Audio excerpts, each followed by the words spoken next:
Welcome to my channel. ఈరోజు నేను ఉడకబెట్టిన గుడ్లతో ఇలా నేను వెరైటీగా చేశాను. మీ అందరికీ తప్పకుండా నచ్చుతుందని అనుకుంటున్నాను. అయితే దీనికి కావాల్సిన పదార్థాలు ఏంటో ఇప్పుడు చూసేద్దాం. ఉడకబెట్టిన గుడ్లు, వీటిని ఇలా కట్ చేసి పెట్టుకోవాలి. కట్ చేసి పెట్టుకున్న ఆనియన్స్, పచ్చిమిర్చి. ముందుగా ఇప్పుడు మనం ఒక ప్యాన్ తీసుకొని స్టవ్ పైన పెట్టుకొని అందులో ఒక 2 టేబుల్ స్పూన్ ఆయిల్ వేసుకుందాము.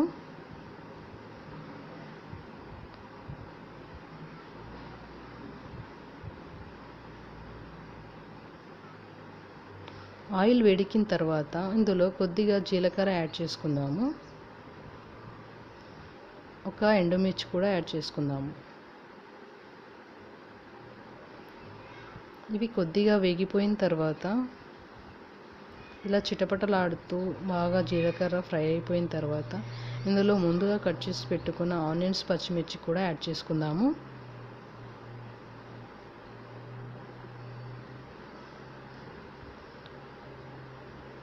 నేను ఆనియన్స్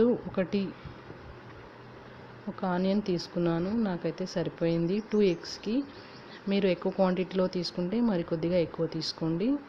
ఇక్కడ వీడియోలో చూసినట్లుగా ఇలా మూత పెట్టి కొద్దిసేపు మగ్గించుకోవాలి.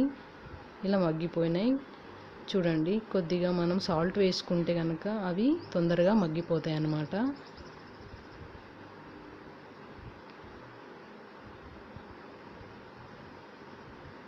ఇలా ఫ్రై అయిపోయిన తర్వాత మరి కొద్దిసేపు మనం మూత పెట్టి మగ్గించుకోవాలి.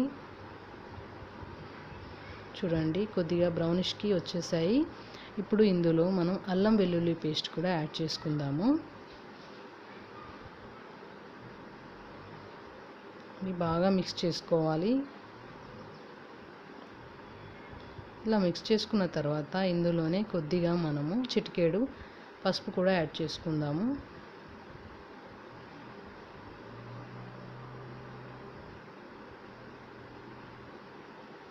మరొకసారి దీన్ని కలపాలి.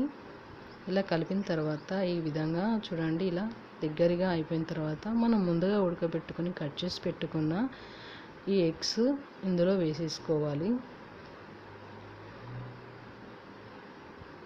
ఈ ఎగ్స్ అన్నిటిని కూడా మనం ఇలా కట్ చేసుకొని దీంట్లో మొత్తం మిక్స్ చేసేసుకోవాలన్నమాట. చూడండి ఇక్కడ వీడియోలో చూసినట్లుగా మనం ఎగ్స్ని ఇలా మొత్తం కూడా ఆనియన్స్తో బాగా మిక్స్ చేసేసుకోవాలి. ఇలా మిక్స్ అయిపోయింది కదా, దీన్ని కొద్దిగా మూత పెట్టి మనం మగ్గించుకోవాలన్నమాట. అదంతా మసాలా కూడా దానికి పట్టేసి చాలా టేస్ట్గా ఉంటుంది. సో చూస్తున్నారు కదా, ఈ విధంగా అయిపోయింది. చూడండి ఇలా మనకి ఎగ్ అనేది అంతా కూడా ఇలా మిక్స్ అయిపోయింది.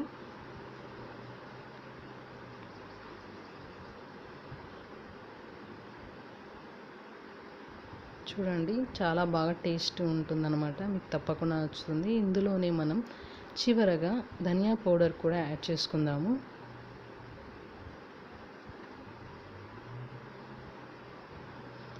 ఇలా యాడ్ చేసుకున్న తర్వాత వీటన్నిటిని కూడా ఒకసారి మిక్స్ చేసుకుంటే సరిపోతుంది.